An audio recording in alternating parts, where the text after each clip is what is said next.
So it'll be interesting to see if camping remains an affordable option.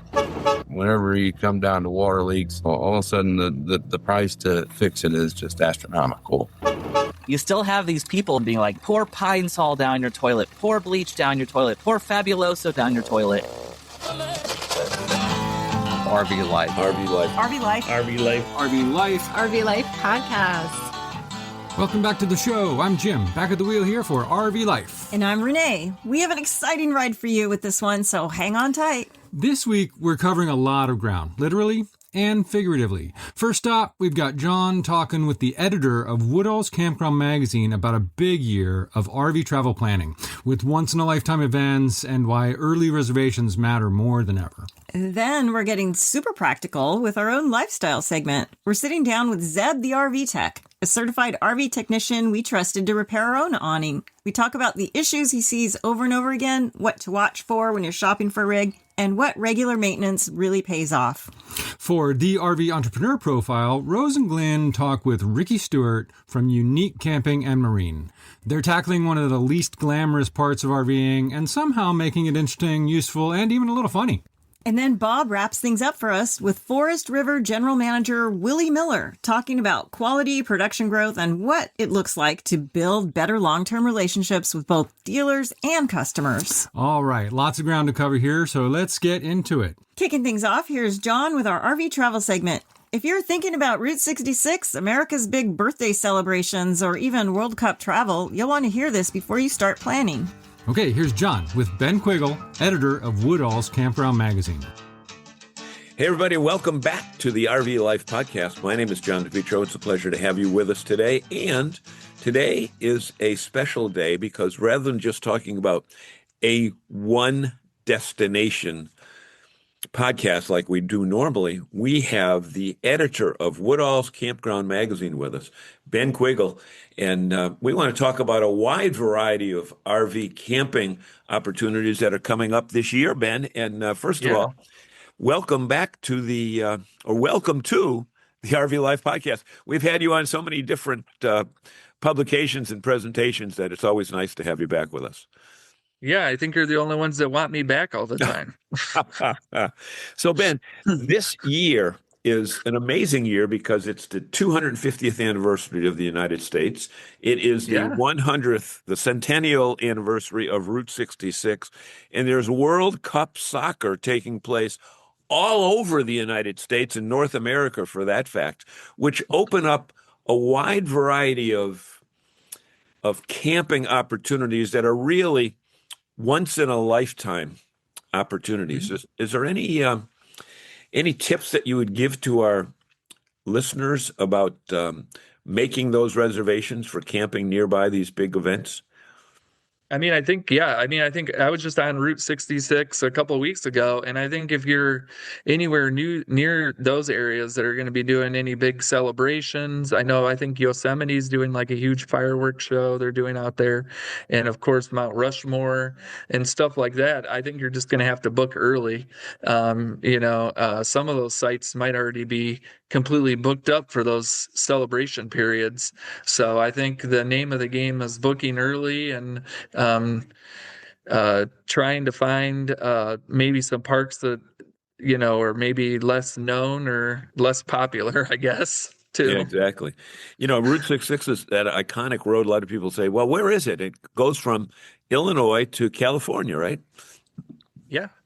I believe. I've never have you drove the whole thing? No, I have never even stepped foot on it. But, we're seeing all these new opportunities this year to do something different that really you get one shot at. And, it's funny. We're saying the America 250 was a one-time opportunity thing. Well, America 200 back in, 1976, we thought we'd never get another big one. But if you live long enough, you get enough major events to go to. This may seem that with the size of these events, you may have to be carrying a toad with you with your RV, depending upon type of what RV you have, from camping and staying at a campground, maybe farther away from the venue, but having that car or rental car or motorcycles to get to the venue. Yeah, I mean, I don't, yeah, and I know there, depending on the venue and the event you go to, I know there's campgrounds that definitely offer shuttle services and things like that. I imagine there will be some of that happening, especially, I wouldn't be surprised like around Mount Rushmore with everything going on around there if there wouldn't be shuttles or something. So you could definitely do your research on that end. I mean, I'm kind of interested on the pricing, what's going to happen on the pricing side. I know for the World Cup, those hotel rooms and things near World Cup games are just skyrocketing. Gouging. So it'll be interesting to see if camping remains an affordable option or what goes on that front too.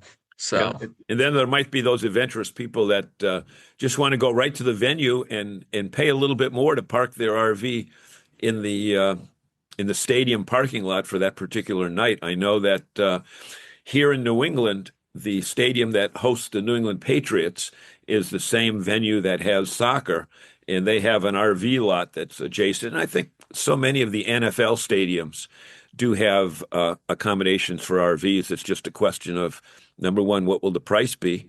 And yeah. are they sold out yet? Yeah, I mean, I know the pricing for World Cup stuff is just exorbitant at the moment, so we'll have to see what's going on with that. And I imagine for the birthday stuff for the U.S., I mean, some of those events are going to be pretty expensive and they're going to be extremely popular. So I don't know when booking opens for like Mount Rushmore events and stuff, but if it's already open, I imagine it's probably already sold out. So yeah, and then you'll have a wide variety of events in the major cities, especially in Philadelphia and Washington, which seem to be the main areas that 1976 presented as challenges for traffic, et cetera. But yeah, and I think one of the interesting things about especially the America's birthday is that every community I think is going to have something going on. So it's not like you have to go to the big events to have fun. There will be communities all over the U.S. that are hosting things, and there may be campgrounds that are doing even unique things. I haven't necessarily heard of specific campgrounds that are doing unique things, but I imagine there will be campgrounds doing unique events. So it's definitely worth just looking around and seeing what fits the type of travel experience you want to have. If you want to fight the crowds to try to get into Mount Rushmore, then go for it. If you want a little bit more of a quiet celebration, then I'm sure there's definitely parks and communities out there that will offer that. So yep. I'm sure 4th of July will be a national, well, obviously it's always a national celebration, but this year even more with people going all out. Oh yeah. From that aspect of it. And, obviously July and August are the big high occupancy months for campgrounds. So that'll be another challenge to overcome. Yeah, I mean, the July 4th, especially July 4th and Memorial Day and like even Labor Day weekend, I think they're already really popular. And a lot of times July 4th already books up really early for most parks. So I would imagine, you've got to get on those early anyways. So this year it's definitely going to be important that you get on booking that stuff early. So. Okay. Looking at it from a more generic perspective, Ben, you've been going to a lot of the national annual meetings of possibly KOA and RVIC and that type of thing. Anything headline news that you've been able to see as far as the upcoming camping season, which from the campground aspect of it? Well, I mean, I think the Canadian stuff is having an impact where the Canadians aren't coming down as much, especially as we go into the snowbird season here. I think there are certain parks that are definitely feeling the impact of that. Park owners are still investing in their parks, but I think they've slowed down some. 3 or 4 years ago, park owners were adding stuff like crazy, investing, upgrading. I think some of that have slowed down to some degree, but people are still really optimistic in the industry. They still want to add things. And with the interest rates going down and the economic picture that we have nowadays, it seems a little bit better than maybe 2 or 3 years ago. So people are a little bit the park owners feel a little bit more secure. The park owners I spoke with all said they're still looking and investing in upgrading different areas of their parks. So I think that's exciting for travelers because, there's still new things going in and there's new experiences. And on the glamping side, things are still going pretty solid. So. Yeah. The final question I want to ask you, from the park perspective, is the addition of charging ports for electric vehicles. 5 or 6 years ago, Winnebago came out with an all-electric motorized product, which, it came out, I guess it was more of a concept vehicle. I don't think they ever came out with it. But there's more and more talk about RVs being pulled by electric vehicles and they have to recharge. And I know there was a lot of discussion within the campground industry about are they going to have to put in the upgraded charging facilities? What are you hearing about that? I think that's really slowed down. To be honest, I spoke with some park owners at recent conferences, and on the park owner side, I think that they've pretty much stopped focusing on that. There's other things that they've kind of shifted their focus to, like this AI stuff that everybody keeps talking about, and some of the other issues that are facing the industry. The electric thing was really big. There was definitely a year, maybe 2 years there where the EV thing seemed like it was going to be huge. I think it slowed down, and you can kind of tell that on the auto manufacturer side too. I don't think you hear as much from the auto manufacturers. I'm not exactly for sure what Trump's done, President Trump has done on that end either. I don't know whether the mandates are still in place. I think those have kind of moved or lessened to some degree. So I think they're still keeping an eye on it and they're still working on the infrastructure for it. But, if you would ask me that question like 2 or 3 years ago, I think there were a lot of parks that were like panicking a little bit, trying to add a ton more of those. But now things have kind of evened out and, it's not such a huge deal. I'm not saying that parks aren't adding those or trying to figure out ways to meter electricity and prepare for that. But I don't think it's as huge a deal as it was like a couple years ago when it seemed like we were all going to be driving EVs here in the next 10 years or so. Well, I'm happy to say that I traded mine 2 weeks ago, and I'm very happy to be able to put the heater on and not have to worry about my range going down to zero. So, especially in the winter time.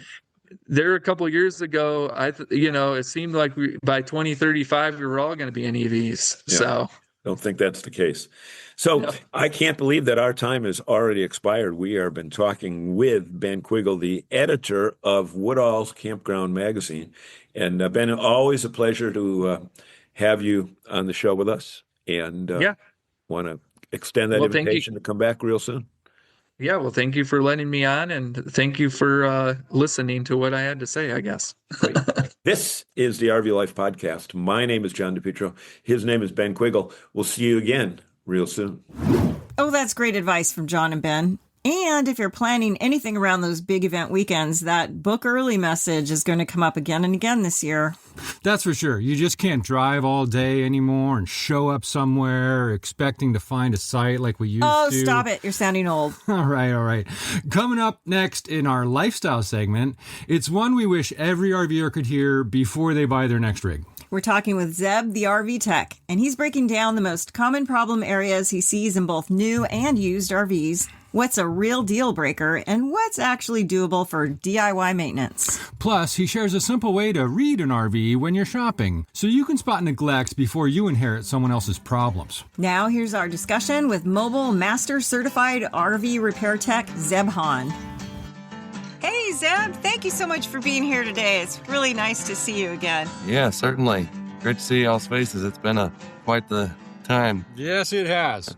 Yeah, how's it going up there in California? It's lovely, and I have to say we're quite spoiled out here in the wintertime. I am just thrilled to introduce you to our audience because finding an excellent RV technician is so difficult. And we found you at a KOA campground.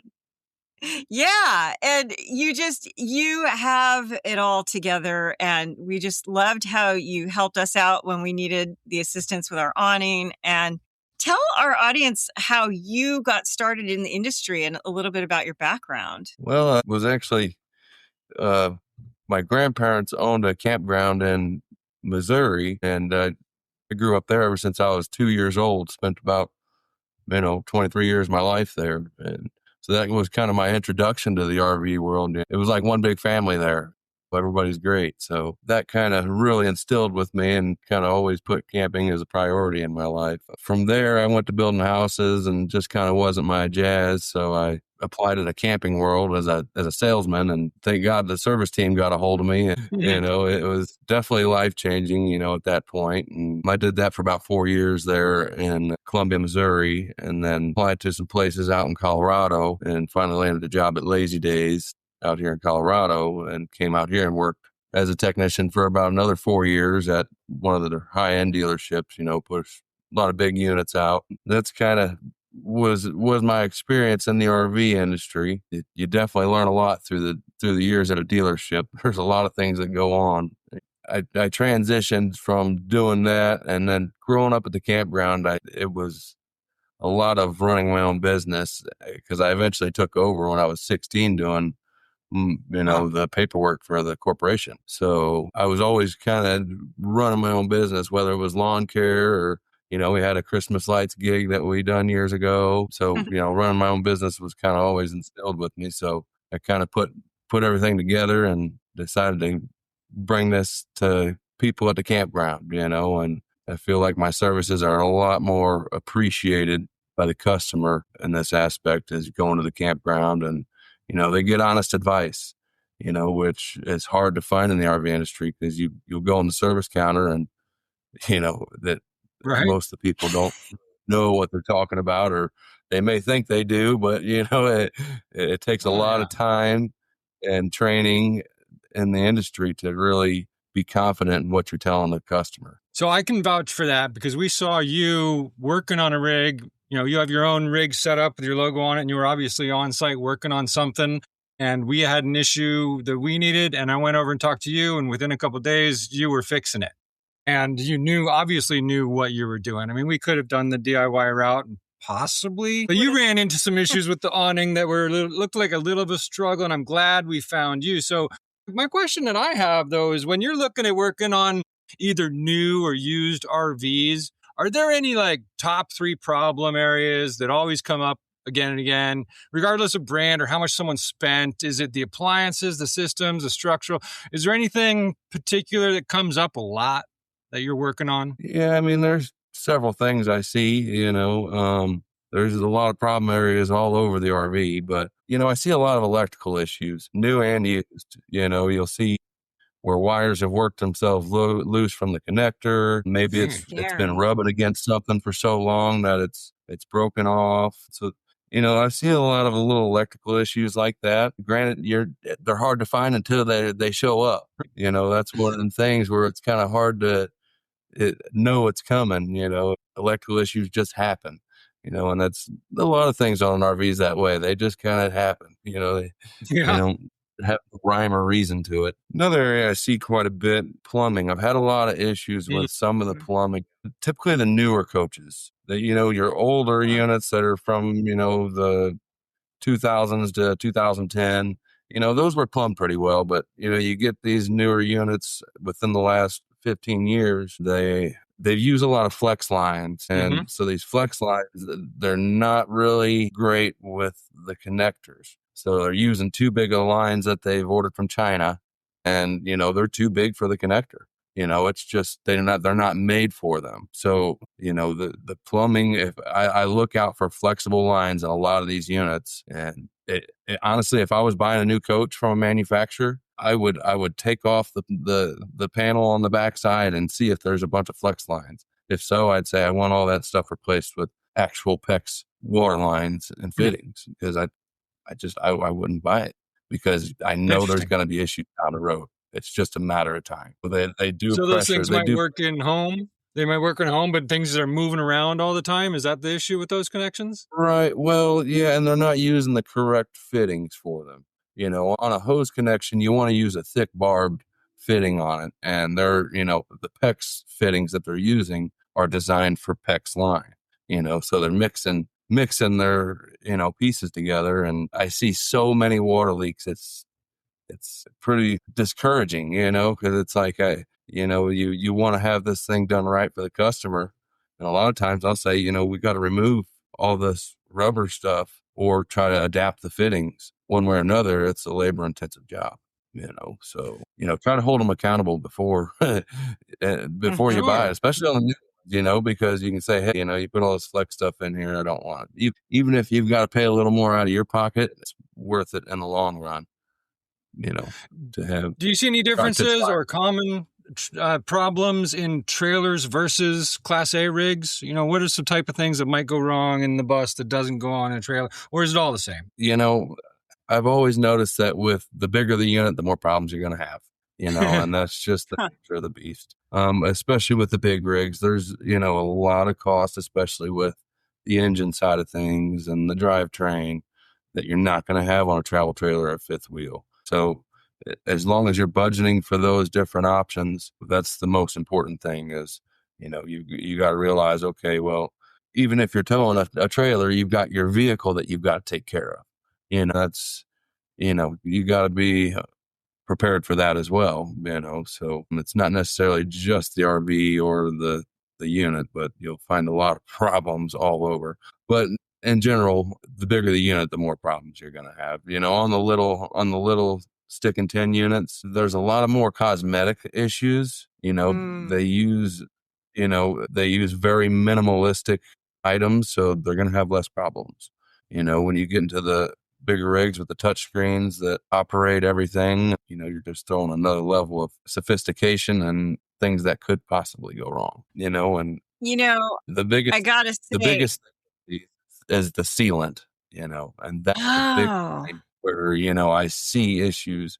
Everything else on a coach can pretty well be fixed, but whenever you come down to water leaks and rotten walls and ceilings and floors, all of a sudden the price to fix it is just astronomical and usually outweighs the coach. So your biggest thing is making sure you don't have water leaks from the exterior and internal water pipes. That sounds like a pretty preventable situation as far as the owner's maintenance habits go. Definitely, and it's something to always keep an eye out, especially in used units, that I see a lot of neglect on maintenance, and most of it comes down to the sealants is, they're neglected and, all of a sudden they've got a rotten wall and that's why they're selling it, so something to very, really keep an eye out for. Well, that's great to know. And it definitely reflects our experience when we were RV shopping 2 years ago. What are some of the warning signs that I should be on the lookout for when I'm RV shopping? Something that maybe might not be a deal breaker, but that I might want to dig into further. Mm-hmm. Sure. Yeah. I mean, a lot of times, I'll listen. I'll use my ears. I'll use my eyes. I'll go through the mechanical stuff, your slides, your awnings, your leveling system, and I'll listen for any irregular noises. Was the slide popping or screeching when it shouldn't? Is your leveling system, do everything stay down? Does it go through its functions correctly? Is the awning roll in and out okay? Those are, just things I like to keep an eye on. Usually when I do an inspection, I'll go through everything, I'll listen and touch and do everything. I'd be the same way if I was a buyer. I'd go through and touch everything and make sure it's working properly. Go through all your appliances, make sure everything's working 100% the way it should. Turn your furnace on. Does it go through a full cycle on the furnace? Are you hearing loud vibrations from the furnace? On your air conditioner, same way. Is it quiet? Is it blowing cold air? Is it going through a full cycle without any issues? So usually if I'm looking at a coach, I'm going to touch everything and use everything exactly as if I was the customer. Look at the drivetrain. What are the tires looking like? Do you have any unusual wear on those tires? That's a pretty big safety concern. I think it gets overlooked more often, is that the drivetrain can have several issues that people just don't look at. They're looking at all the bells and whistles and, you're not looking at the ins and outs of everything. So, make sure your springs, your leaf springs aren't flattened out or cracked, especially in your, if you're buying something used. Those are things you want to look at is the drivetrain, the bearings. When's the last time the bearings have been packed. A lot of times, I if you think I see I weird, think I see a checklist here. yeah, if you see weird tire wear, a lot of times it can lead bad to a bad axle. Oof. You could have a bad axle that's just slightly off camber. They hit a big Uh-huh. bump, the spindle's bent. So keep an eye on the tire wear. That's always. So look over your mechanical issues, your appliances, your drivetrain, and obviously all your sealants, and just make sure everything's working the way it should. You mentioned some major things there, and I'm really glad we found you when it came to our awning replacement. But I'm a DIY guy, and there's RVers out there, and there's YouTube, and lots of people think they can do it all. Where would you suggest people draw the line? Like, what's an easy fix that people might take on for themselves, or what do they start getting into when you suggest, hey, you better talk to someone who's certified and knows what they're doing? Yeah, certainly. I think it all boils down to knowing your own skill set, and where you're comfortable. These systems can get very complicated, the electrical systems. I always like to use the example of the electrical engineer. They've been an electrical engineer and they want to come in and rewire the coach. It's a lot different than, knowing all your high voltage stuff than all the 12-volt systems. There's so many different ways some of these appliances work. And even some of the simple appliances like a furnace, they can get very complicated in their schematics and the way the 12-volt flows. As far as DIY stuff, I would say roof sealants is something, a customer can get away with, as long as they're comfortable climbing on a roof. Your exterior sealants, get comfortable with a caulking gun, because you're going to need to be able to clean and seal all these little areas that get cracked from driving down the road or the sun hitting it, or they just missed it from the factory. The amount of units I've seen missed straight from the factory, all the sealant, cracked. And when I was at a dealership doing inspections, many things I would write up would be dealing with the sealants. So, get comfortable with the caulking gun, minor water leaks as far as faucets and little fittings. If you see a fitting dripping, you can try to tighten it. A lot of times they just didn't tighten it enough, so, put your hands on it. And if it's still dripping after that, well, you may have a cracked fitting or something of that nature. Good. These sounds like these are really good maintenance tasks that people should stay on top of. Just learn how to do these basic things you mentioned, like especially when it comes to roof sealing. Right. Yeah. And then, cleaning and lubing your slides, get familiar with things like that. And your jacks, your leveling jacks. I see a lot of people that overlook their leveling jacks. Now, you're supposed to, before you raise your hydraulic system, you're supposed to clean off that tube and spray it with some silicone. That way dirt doesn't pool up inside of that jack. Now that's a maintenance tip that can go a very long way, because, people complain a year later that, okay, my leveling jacks now are, they're drifting down or something. Well, that has to do with fluid bypassing in that jack portion. The seal's damaged now. It had debris drawn up into it, and the seal fluid is now bypassing in that jack, and it'll pop and make all sorts of noises, or it'll just drift on you. You'll have a slide that may drift out. So cleaning those, those hydraulic rams can be very. So Renee's looking all shocked and looking at me here, but this kind of comes back to knowing your equipment. He's talking about pneumatic ram type hydraulic landing jacks, where we have more actuated motorized ones. So there's still maintenance and things to stay. What about a tongue jack though? What about a trailer tongue jack? Does that apply too? Touche. I mean, certainly. It goes with all your mechanical items. Anything that's going to be rolling in and out of each other. If it's a tube inside of a tube, you're going to want it clean. Silicone's a great thing. There's a spray silicone that, we use on a lot of lubricants. For most things on an RV, the silicone spray will work great. Clean it and then put that on it and move on. Okay, I like that. If it's got a tube within a tube, you better pay extra attention to it. Yeah. So, Zeb, what is a deal breaker for you? Like if you were shopping for an RV and you saw something that was concerning, what would you say are like 2 or 3 of the biggest deal breakers where you would just walk away right now, no matter what that thing cost?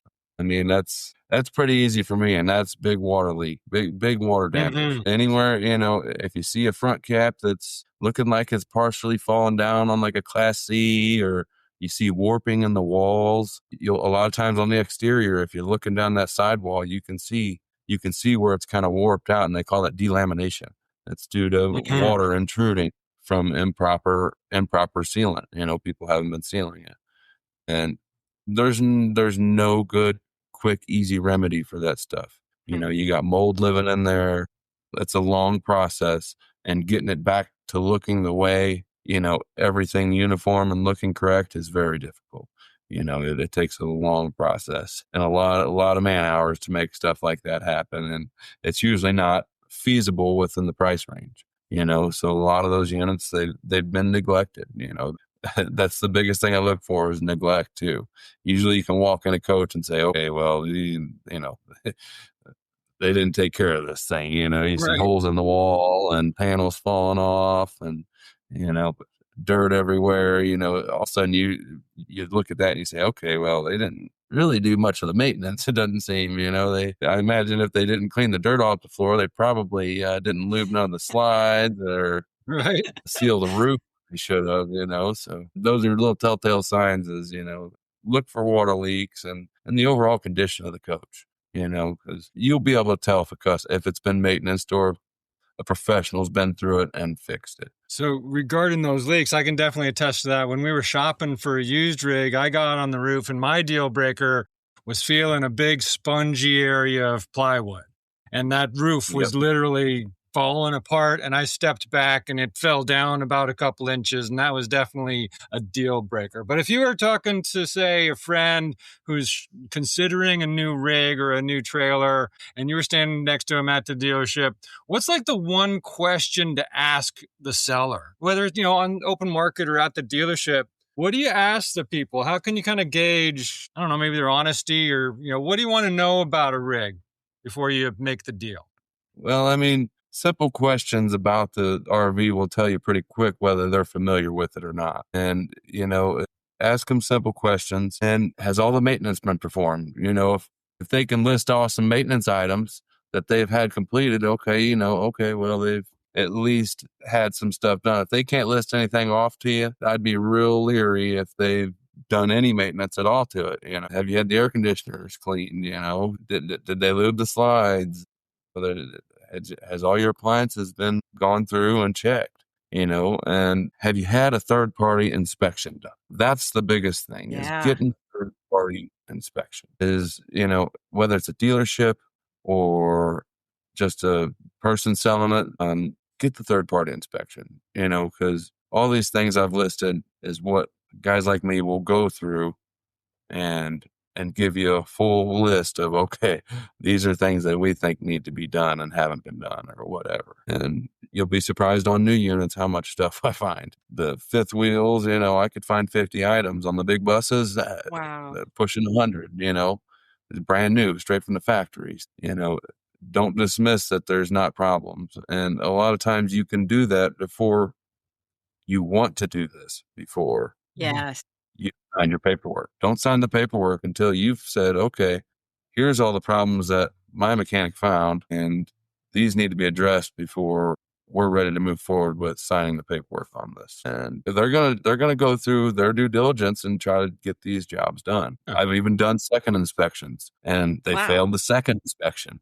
Because where, the dealership said they done this. Well, they must have missed it because they didn't find the correct part. And, so it's kind of, you really got to hold them accountable on. And used units, you obviously don't have as much leverage with the customer, but other than price, say, okay, you haven't done all these maintenance items, there's going to be hidden things that pop up, and we know it, Instead of like a used car where you got $500 of leeway price, you better be, expecting $2,000 to $5,000 of leeway price for the RV repairs, because there be something very simple hiding behind the lines that can cost you. I've had many customers where they'll buy a used coach and all of a sudden their roof's messed up, their leveling system's not working right, their slide. They've got a slide that's not working. On the other side of things, this is great advice for sellers too, right? I mean, this is great advice for sellers because if you have an inspection there and you have, like we once had, a binder full of all the repairs ever done, when you sell that and everyone knows everything's just crystal clear on the table about what's been done with the rig, you're more likely to get what you want for it. I 100% agree that can make a huge difference as far as selling it.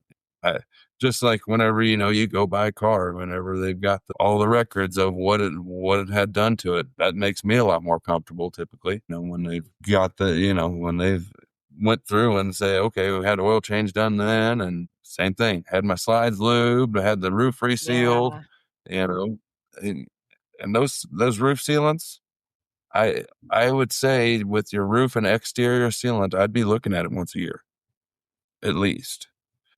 Watch driving under trees and stuff, because say you went through a ground and drove under some trees, this is maybe just for the owners. If you drove through something with low clearance and a bunch of trees, get up on there and check that roof, because a lot of see where a tree is dragged along that edge line and made little holes in that rubber. And it's not long after you get a delaminated sidewall.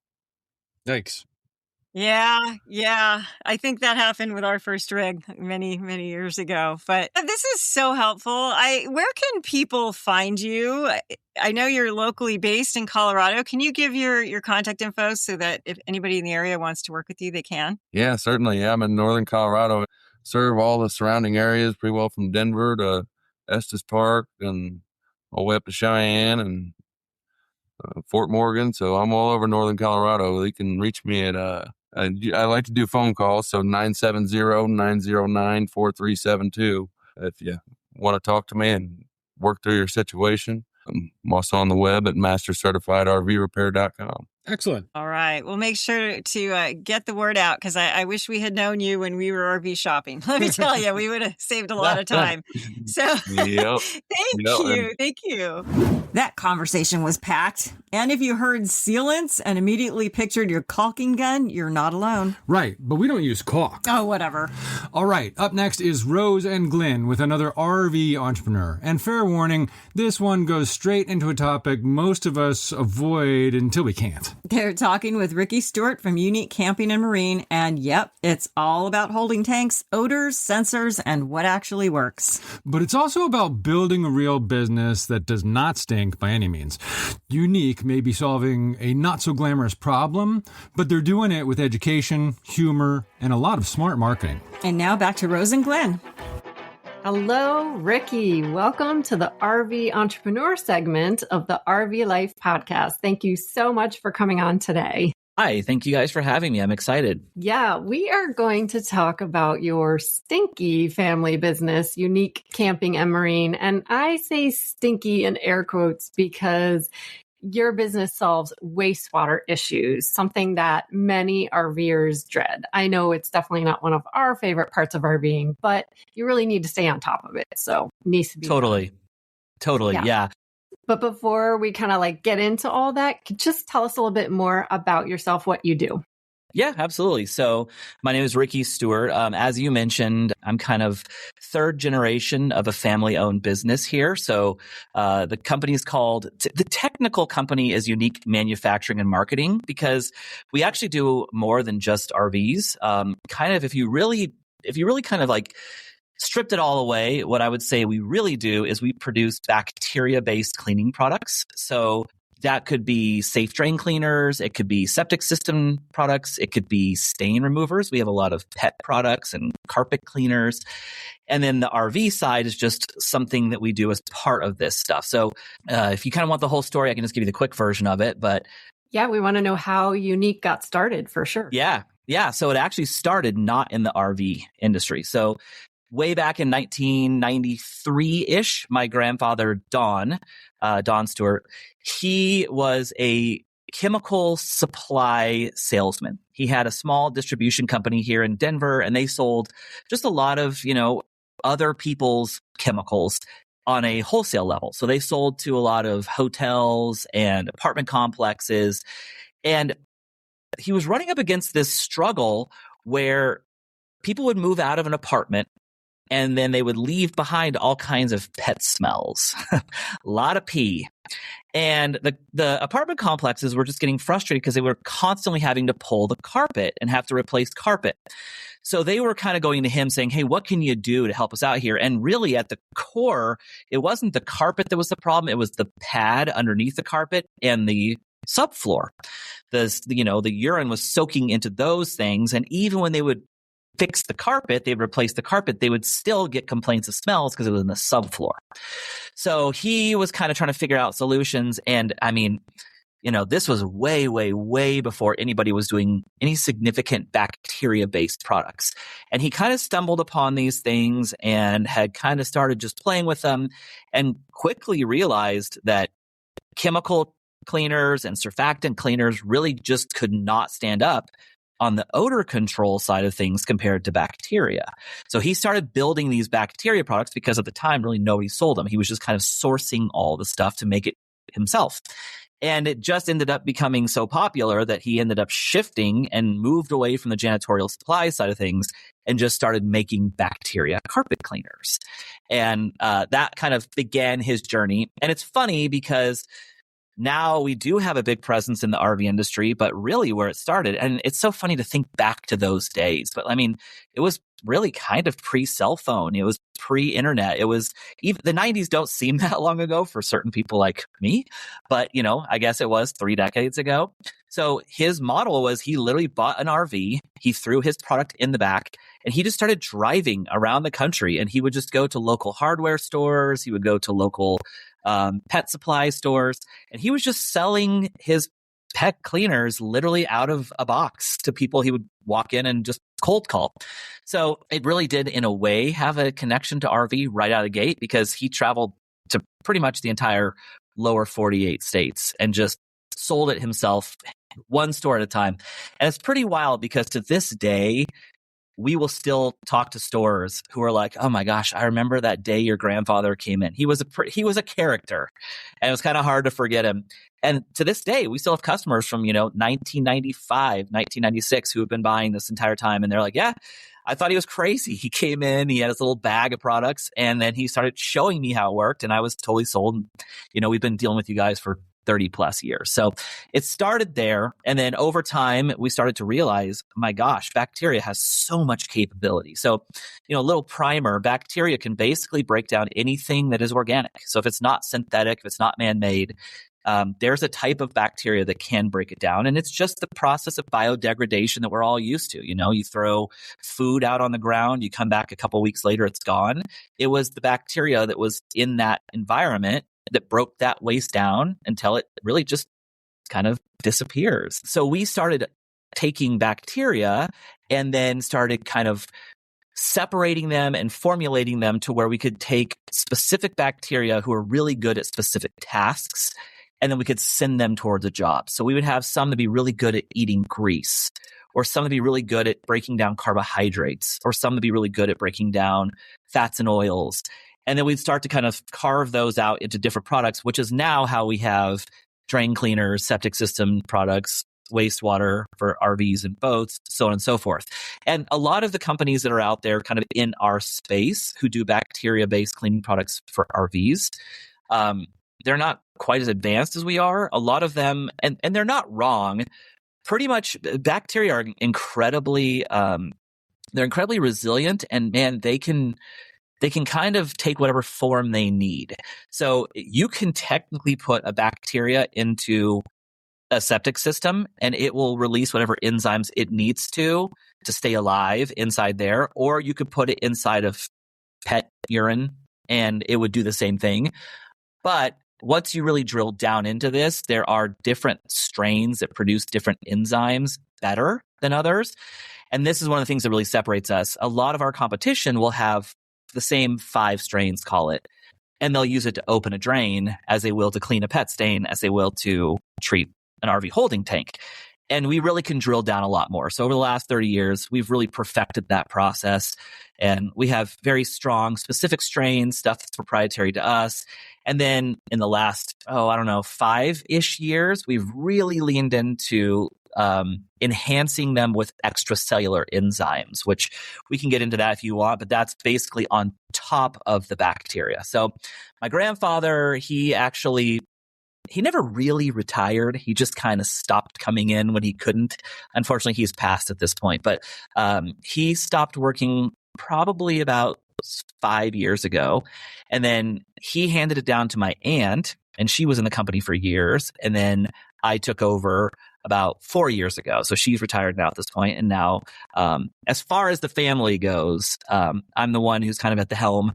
But I do make the joke all the time that our CEO, Brian, he probably has more family members working here now than I do. So I like to tell people it's a family business. It's just not my family anymore. It's now his family that works here. He's got cousins and aunts and second cousins and brothers-in-law and all kinds of people who work for us. So that's kind of the big story. I love it. What a story, Ricky. Incredible. So you're basically formulating the gut microbiome for holding tanks. Yeah, exactly. Bacteria is fascinating. Bacteria is a wonderful thing. And in fact, if you dump something like bleach that's chloride based or even a surfactant, aren't you killing off the bacteria that you need to digest the problem? So you're actually making it worse. That's correct. Yeah. So, when it comes to an RV holding tank, you guys had mentioned it kind of earlier on. Smells are a big problem, and smells are a problem. So is waste accumulation. So is paper buildup inside there. You can get clogs, misreading sensors. Smells are kind of the clear and present thing, but there's all kinds of problems that come with it. And it's funny because I kind of talk to people. I'm like, you have to remember, if you've been doing the RV thing for a few decades, things have changed. And any ideas that you had when you first got into it in the 80s or the 90s, where you couldn't put paper in your toilet, you couldn't even use your toilet. I can't even tell you how many people I still talk to who just don't use their toilets. I understand why you did that back in the day. The products couldn't match the lifestyle. But if you're still doing those things today, it's kind of a relic of yesteryear. Now we have products that totally do work. But here's the rub. We know that bacteria and enzymes are incredibly effective inside of holding tanks, but thanks to the internet, you still have these people who have been doing it for 40 years. They're convinced nothing works, and they're just still out there with this bullhorn being like, no, you can't do that. No, you can't do that. No, you shouldn't use this. No, you should pour Pine Sol down your toilet, pour bleach down your toilet, pour Fabuloso down your toilet. And I recognize that they are doing this because of a response probably to poor products that they were using in the past, but all of that has changed. And at this point, exactly what you said, Glenn, we want to create a biome inside this tank. We want active bacteria who are thriving. And if you're adding antimicrobials, you're only hurting yourself. You're just kind of shooting yourself in the foot because, and if you want to, we can go into the science, but they think they're getting rid of odors by killing bacteria. But what they're really doing is they're preventing the breakdown of waste, which then means they get excessive amounts of bacteria and waste that build up in corners. And it's the stinky stuff. It's the bad bacteria you don't want.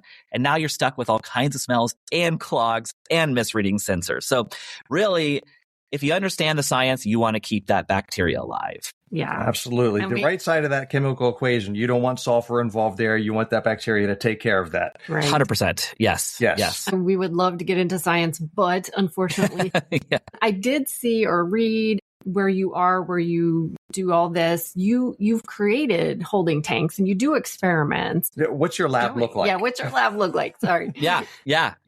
So it's funny because I just mentioned how we do all these things, right? Pet and septic and all these things. But in the last few years, very much admittedly, the RV and marine side has just become kind of the core for us. So we never really had these grand intentions to build all the stuff that we've built and create all the stuff that we've created for testing. But, this is how running a business goes. You find an opportunity, you jump into that opportunity, and then if you're passionate about it, you're going to keep pressing forward. You're going to keep moving forward. And I often tell people what really separates us from all of the other guys who do similar products. I tell them, at the core, this is what we do. Bacteria treatments, this is what we do. You look at a lot of our competitors and they'll have 5,000 SKUs legitimately.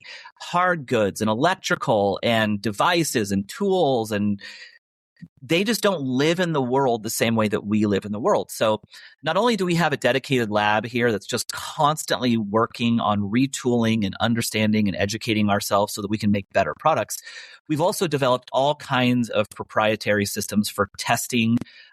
We have several very, very expensive clear holding tanks. So they're at full spec. They're identical to what you would find in a standard RV. And with those clear holding tanks, not only can we see inside of them to be able to understand what is actually happening, not just with our products, but with other processes people are trying or things they're doing, experimenting with. But we also have the ability to crank the temperature up into the 140 degrees or take the temperature way, way down into, close to freezing. We have hydrogen sulfide meters. We have oxygen meters. We have carbon dioxide meters. So we can see what's happening inside from a gas perspective. We have fan systems. We can move air in and out of these things. They're pretty high-tech toilets. So we have quite a few of those. Most of them are unused, meaning no number twos are actually taken inside of them. It's more us kind of manipulating things inside there. We use all kinds of fake poop for certain things. But there are some that our employees, they're not super excited about, but we do ask them to use on occasion. And there are some. Ask, but I wasn't sure. Yep. Some of them are the real deal. And I don't know what's worse, having to use them and help us create the samples, or the person who has to go through and analyze all of those and samples. Have it on display. Yeah.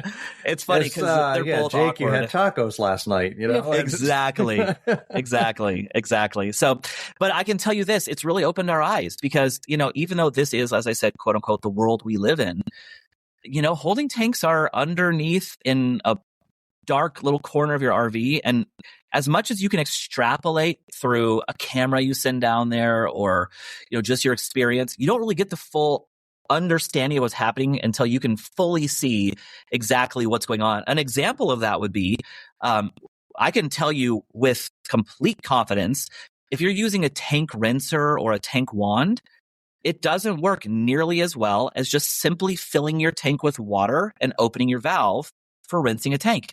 But we would have never been able to see that if we didn't have these clear tanks where we could see how the waves and tidal waves of water move just from the movement of the valve opening, creating that flushing effect. We would have never seen that. You can't put a camera in there because once the camera is wet, it just looks like it's all underwater.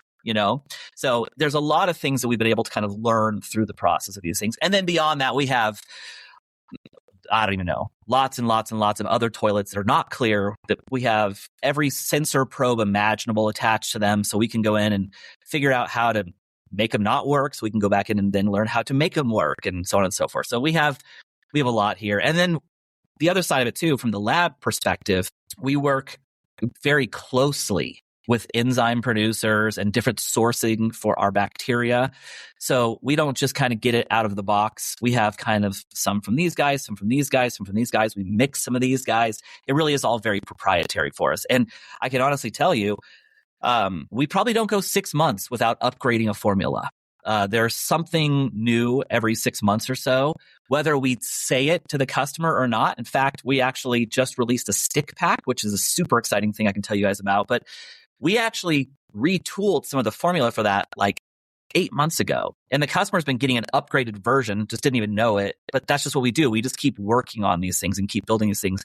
And it really is all through trial and error and just playing around, trying to keep that ball moving forward. So let's talk about marketing. How are you marketing this, unmarketable thing? Yeah. I mean, what are your creative sales and marketing strategies for this? Yeah. So I can tell you, thankfully, anybody who's ever owned an RV knows that you're going to do some dirty things. That's just the reality. So we've decided that, you know what? If you're going to do the dirty things, let's embrace it. So we make a lot of fun content.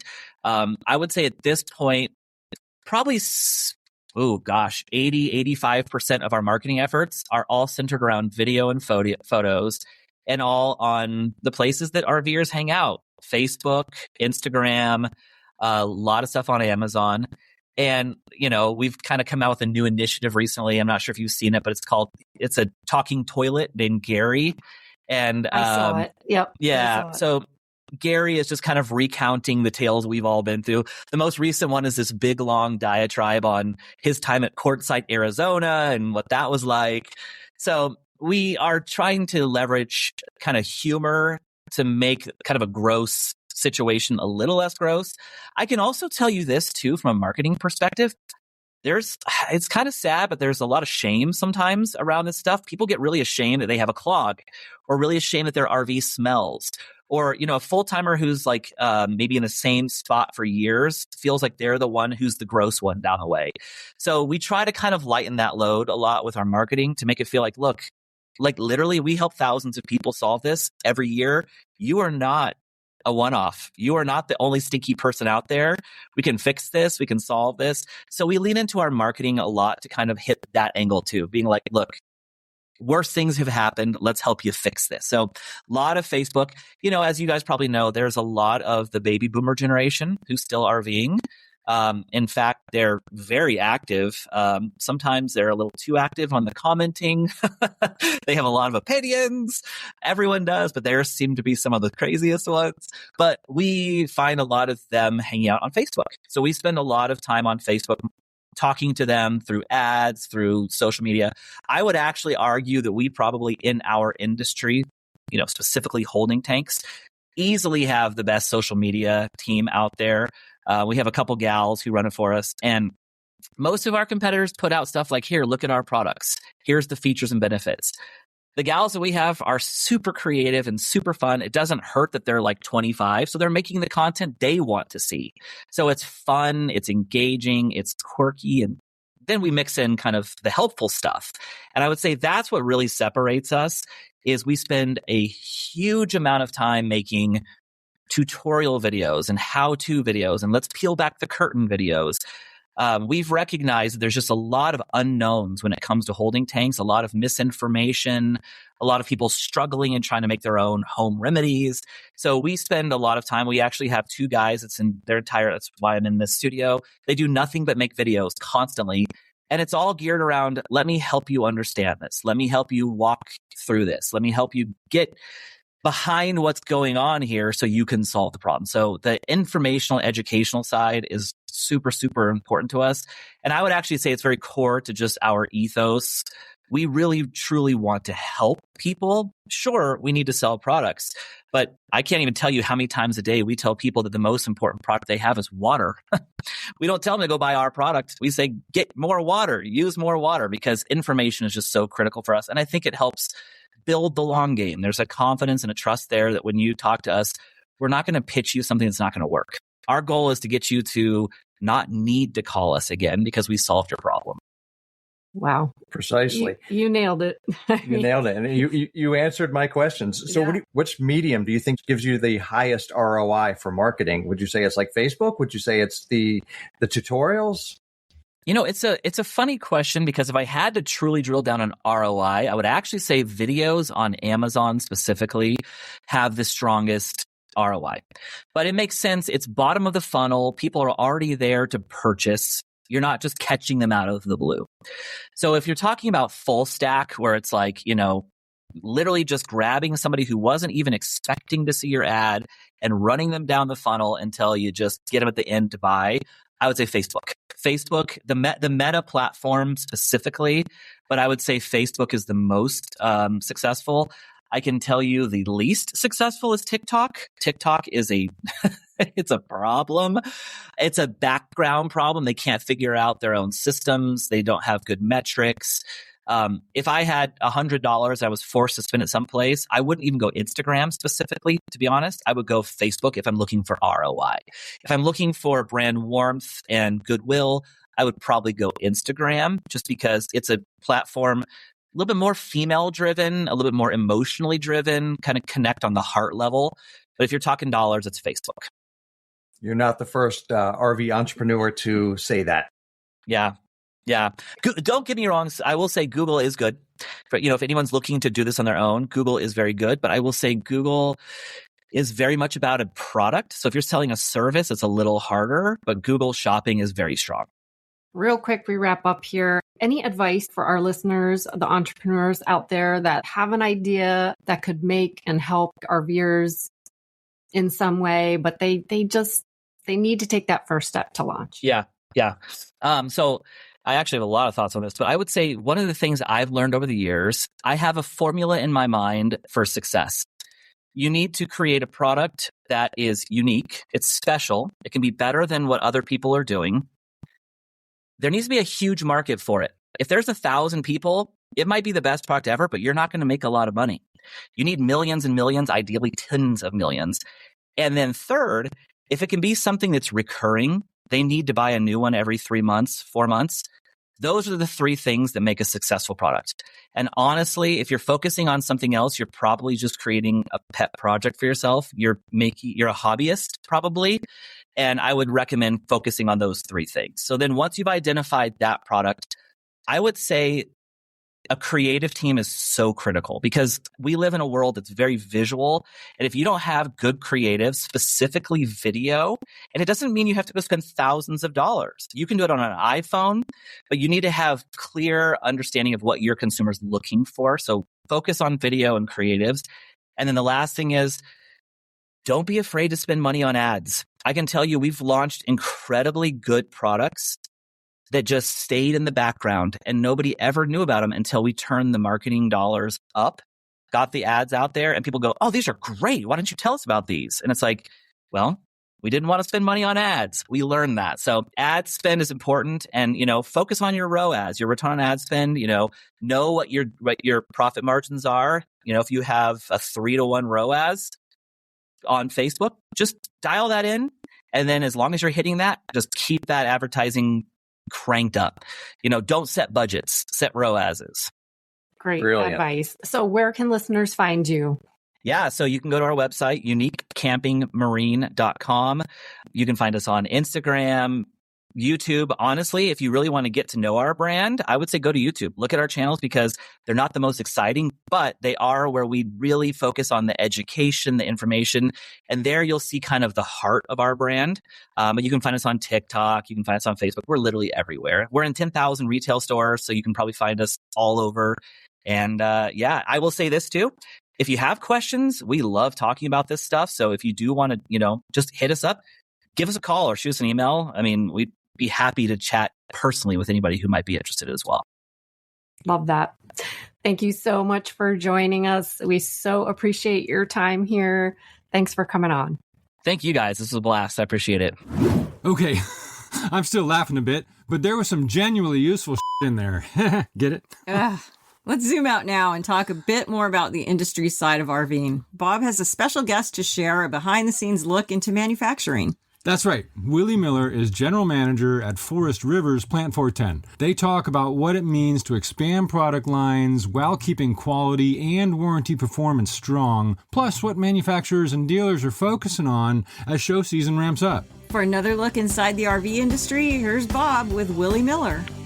Hi, my guest today is Willie Miller, general manager at Forest River for what is affectionately known as Plant 410 because it's one of the best plants they got right now. It's cranking on all cylinders, but rather than me tell the story, Willie, tell the story of where you are these days and why you're so happy. Yeah, as you know, with obviously your support, Bob, I'm never going to, not thank the people that helped get me here, but really honored to be here at Forest River.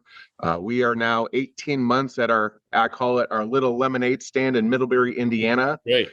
Plant 410 is an amazing plant of humans that have just needed somebody that was going to bring them support, a vision, build them up, because they were already doing fantastic work as it relates to quality.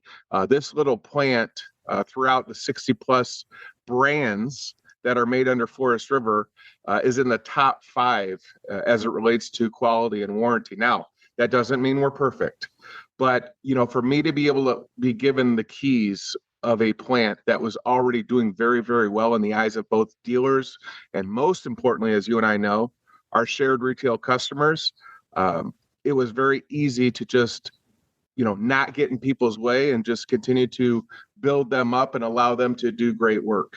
Well, I think you did what you do well in terms of being the cheerleader and the leader, and you don't shirk your duties. You're down in the plant. You're talking to the people. You're doing the work. You're showcasing the product brands. Talk about the 4 brands that are under your responsibility right now. Yep. So, when I got here, this plant has historically been known as the producers of the Columbus and River Ranch product. Columbus is a, standard luxury fifth wheel, with the identified, competitors. River Ranch, I think, is a little bit different in a different shopping aisle. It has yet to be copy and pasted, which surprises me in this industry, but it's one level living. So you have, some additional steps to get into the coach, but it's built really similar to like a motorhome, that everything is one level. And we were doing really well with that product. Along this journey, about 6.5 months ago, Todd Martin, I want to give credit to him and his team, the Puma aluminum-sided travel trailer division has done very, very well. So single axle, dual axle travel trailers, destination trailers. And their brand has, allowed them to drive more demand for other products in the category. So I think the smart thing for Forest River was to, hey, let's not drop millions of dollars and give Todd new plants. Let's let our little buddy Willie basically be the contract manufacturer for their expansion. So we are now producing a Puma Mesa and Puma Grand Mesa series of product, all within the Puma brand. Interesting. When we talk about branding, one of the big things for RV manufacturers, of course, are the consumer shows that kick off with the Tampa Super Show in January. In terms of strategy, and now that you've got this plant running at top efficiency, you're aggressively looking for new dealers. I know you've got a great sales team out there. What do you look for, or what can consumers look for when they go to the shows next year? I think what they're going to see is really the vision that Fred Hirschberger had with expanding the Puma line. We've all talked, we look at the industry just like any industry outside of RV. If somebody's starting their camping journey with a Puma single axle travel trailer and they have a great experience, what did they have to go to next? Typically, as we know, they start out with a single axle, and then maybe they expand to a double axle. Then they want a laminated travel trailer. And then ultimately, they're going to want to get a bigger fifth wheel. And then the kids are all grown up, they're graduated, and then they want to go back, down. Well, there was no continuity on the ownership journey to say, hey, we can keep providing you, a great experience, a great product, and keep you in this family. And that's really what they wanted to do with the Puma lineup. We are not walking away from a great community of owners that invested their money with Columbus and River Ranch, but it's just allowing Puma to grow and expand to more markets throughout North America. We're along for the ride and, fulfilling our obligation to continue making high quality product for that expansion. And it just allows us to better serve the customers again. And we now have a chance to meet them on their journey when they're with a travel trailer. And it's really forcing all of us to be accountable to make sure we actually do care about them, not just lip service, but actions over words. Yeah, it's a good point. You want to keep them in the family and have them there for different types of RVs. One of the things that you've done since coming on board, you've certainly raised the awareness level of those product lines. And so even though the industry is kind of leveled out right now, and we hope to see it start to go back up in early next year, we don't worry about stuff like that because no matter how bad it gets, you can always go out and steal market share. So what you've brought to the marketplace is some really fresh branding, some fresh products with unique designs, unique manufacturing capabilities built in there. And now you're setting up new dealers. So you're actually on a growth pattern, right? We are, but as you know, that's it's like the first kiss. I mean, now the work begins. As we get more and more commitments, the expectation, right? Heavy is the head that wears the crown. We now have to make sure that we are being consistent as we're expanding in more cities throughout North America. And the most important thing, all that branding, the vinyl stickers on the front cap, they don't mean squat if we drop the ball and we get we go in a bad direction of how we're serving people after the sale. So I can tell you right now, going into Tampa here in the next couple months, you hear it from Doug Gettert every single day. He has two goals, and I don't care what the brand is. Number one, we want to be the best partner for dealers across North America. And number two, probably more importantly, we want to be the best manufacturer for a retail customer, because obviously outside of Forest River, there's other conglomerate manufacturers. We want to beat them in the relationship of how we're serving and supporting owners throughout North America. And hopefully with, adding more dealers to further support on the service and fixed stop side, and we're choosing the right partners, being strategic there, that we're making the good decisions, good partnerships to give customers that desire to go, hey, I want to stay in, the Puma family or Columbus for a long period of time. And we can't talk about Forest River without saying, you mentioned Doug Gettert, who is the new CEO, a fantastic person to work with, always available to the media.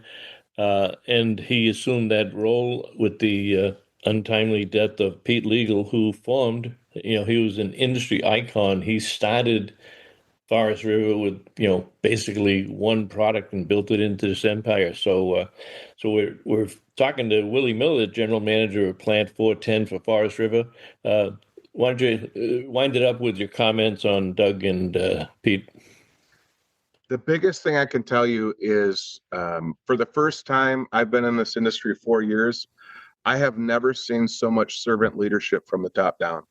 And I'm not kissing somebody's butt. You hear it every day. You have leadership now communicating weekly, asking, how can we help? What do you need? What resources, support can we provide to, again, be the best supplying partner to dealers and be the best manufacturer for customers. So we're hoping to see that message get discussed at Tampa. We're hoping for good weather. I'm trying to respect what my wife tells me to do regarding my diet and slim down a little bit for Tampa, but very, very excited to get to Tampa and kick off show season. All right. Well, I'll see you up in Tampa, and I'll put you on the scale and see how well you're doing with that. Willie, it's always a pleasure. Thank you very much for joining us today. Thank you, Bob. This got me wondering, what type of RV do you have? Maybe you have a quick travel story or an easy repair tip. Leave a message at podcast.rvlife.com/contact, and we might just share it on the air. Right. And big thanks again to all of our guests this week. Ben Quiggle from Woodall's with John on our travel segment. Master Certified RV Tech Zeb with us on lifestyle. Unique's Ricky Stewart with Rosenglen for the RV Entrepreneur. And Willie Miller at Forest River with Bob for more industry insight. And as always, find links to any resources mentioned, plus photos and the full transcript on the episode page at podcast.rvlife.com. If you enjoyed this one, please take a second to follow the RV Life podcast and leave a review. It really does help more RVers find the show. And be sure to share this episode with your RV friends, especially if they're planning a big trip this year, shopping for rig, or dealing with some mystery smell they don't want to talk about. Aren't we all? Until next time, remember, the vinyl stickers on the front cap, they don't mean squat. RV Life Pro isn't just a service. It's an all-in-one solution designed to make your RV experience simpler and more enjoyable. From planning your trip with precision to maintaining your RV with ease, we've got you covered every step of the way. Don't just survive the RV lifestyle, thrive in it. Visit rvlife.com to discover more about how RV Life Pro can enhance your journey.